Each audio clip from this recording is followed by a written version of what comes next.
Kapag bitter ang heart, mas nega ang interpretation.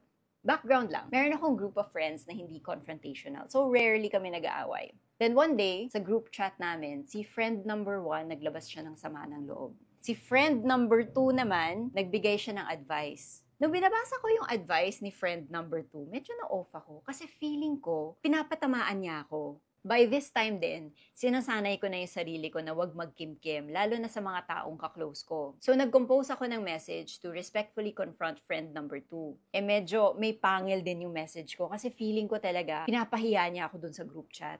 Proud na proud ako nung sinend ko yung message kasi feeling ko finally dinedefend ko na yung sarili ko. Si friend number 2 naman, kalma pa rin nung sinagot ako. In-explain niya na wala siyang pinapatamaan, mali yung hinala ko, hindi siya ganung klaseng tao. So syempre, hindi ako naniwala. Feeling ko nagpapalusot lang siya. So binitawan ko na lang. Buti malalim yung samahan namin. We can agree to disagree. So anyway, fast forward, maraming healing ang nangyari sa buhay ko. Mas magaan na yung pakiramdam. One day, hindi ko na maalala paano, pero nadaanan ko ulit yung chat namin ni friend 2 at nabasa ko yung message na offensive para sa akin nun. Alam mo, nagulat ako. Nag-iba yung interpretation ko dun sa exact same message. Reading her message again, wala naman talaga siyang offensive na sinabi.